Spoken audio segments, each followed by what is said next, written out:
कानी बहू। किशोरी लाल जी के बेटे राघव की शादी की बात जगह जगह चल रही थी, लेकिन किशोरी लाल जी को कोई लड़की पसंद ही नहीं आती थी। और उसकी एक ही वजह थी, किशोरी लाल जी का लालची होना। उनको लड़की वालों से मोटा दहेज चाहिए था और इसी चक्कर में एक दिन वो एक बहुत पैसे वाले के घर अपने बेटे का रिश्ता लेकर पहुंचे। उस आदमी का नाम था ओम प्रकाश। देखिए किशोरी लाल जी, मेरी एक ही बेटी है और मेरी सारी संपत्ति जायदाद सब कुछ मेरी बेटी नैना का ही है। पापा, नाम से लगता है बहुत खूबसूरत होगी। कितना अच्छा नाम है ना, नैना। ओ, वैसे बात तो सही है आपकी। अब इतना पैसा है, जमीन जायदाद है, इकलौती बेटी, आप भी क्या करेंगे? सब कुछ उसे ही देंगे ना। बिल्कुल ठीक पहचाना आपने। बस बेटी की शादी और सारी जायदाद उसके नाम। पापा, बिना देखे हाँ कर दीजिए ना। इतना अच्छा रिश्ता फिर कहाँ मिलेगा? माला माल हो जाएंगे हम। मैं अपनी बेटी को बुलाता हूँ। अरे नहीं नहीं नहीं नहीं, आपकी बेटी का नाम नैना है, सुनकर ही लगता है बहुत सुंदर होगी। रहने दीजिए अंकल, मैं तो आपकी बेटी के नाम से ही इतना खुश हो गया हूँ कि उसे बिना देखे शादी करने को तैयार हूँ। अब तो मैं उसका चेहरा सीधे शादी के बाद ही देखूंगा। और इस तरह राघव नैना का चेहरा नहीं देखता और उससे शादी कर लेता है। शादी के बाद अपनी सुहाग रात पर जब राघव नैना का घूंघट उठाकर देखता है तो नैना की आंखें बंद थी। कितने खूबसूरत हो तुम नैना, जरा अपनी आंखें खोलकर मेरी तरफ देखो तो सही। नहीं, मुझे शर्म आती है। अरे, मैंने तुम्हें शादी से पहले भी नहीं देखा, और अब अगर तुम आंखें खोलकर मुझे देखोगी भी नहीं तो मुझे अच्छा कैसे लगेगा? इससे पहले कि नैना अपनी आंखें खोलकर राघव की तरफ देखती, अचानक से लाइट चली गई और राघव नैना को पूरी तरह से देख भी नहीं पाया। अगली सुबह नैना राघव के लिए नाश्ता बनाकर लेकर आई। अरे ये क्या, आधा पराठा सेका हुआ है और आधा बिल्कुल कच्चा। ये तुमने क्या किया नैना? बहू, तुमने क्या आधा पराठा तवे से नीचे लटका कर रखा था, जो आधा सिका है और आधा कच्चा? मुझे जितना दिखेगा उतना ही तो सीखूंगी ना पापा जी।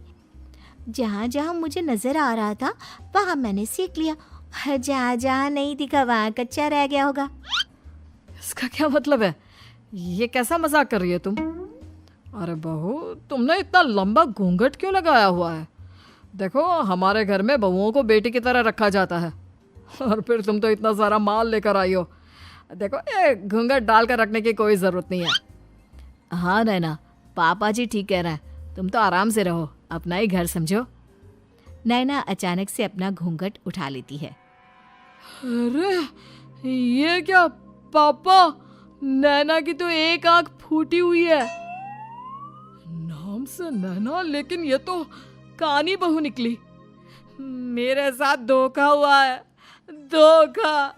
बिना दिखाए अपनी कानी लड़की मेरे संग ब्याह दी। मुझे कानी बीवी नहीं चाहिए।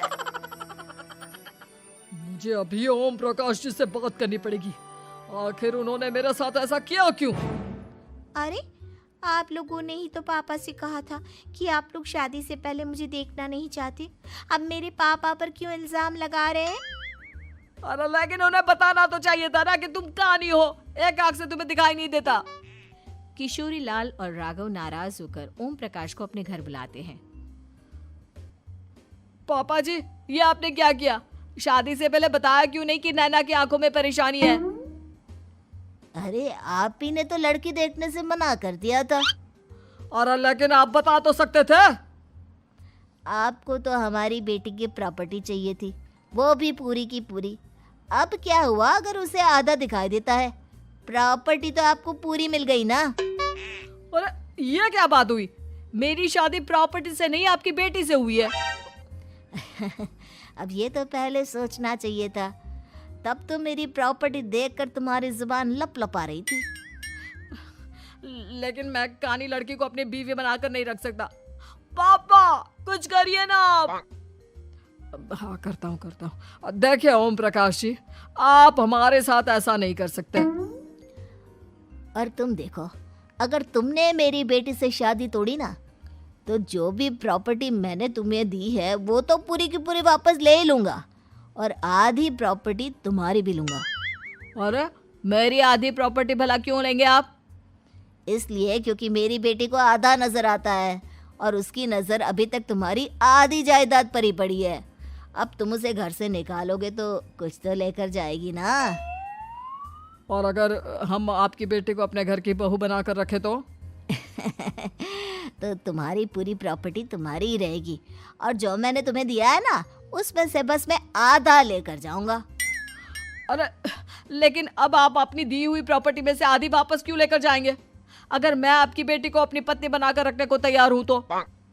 इसलिए ताकि भविष्य में अगर तुम मेरी बेटी को धोखा दो तो उसके पास कुछ तो रहे जो पति का हो। वैसे मेरे पास तो बहुत कुछ है, लेकिन अपने पति की कोई निशानी तो उसके पास होनी चाहिए ना। अब अगर तुमने मेरी बेटी को कहानी कहा तो तुम्हें प्रॉपर्टी भी कहानी ही मिलेगी, पूरी नहीं। जमाए राजा। किशोरी लाल और राघव समझ चुके थे कि वो बुरी तरह फंस चुके हैं और अब उनके पास वहां से निकलने का कोई चारा नहीं है। अब समझ में आया ना, लालच बुरी बला होती है। एक तो तुम्हें प्रॉपर्टी मिली, ऊपर से बीवी मिली, उसमें तुम्हें नखरे भी दिखाने हैं। आए बड़े, चुपचाप बैठो दोनों। कुछ दिनों के बाद नैना राघव की कार लेकर बाजार घूमने निकलती है और जब कार लेकर वापस आती है, ये क्या? एक तरफ से मेरी गाड़ी पूरी खराब हो चुकी है।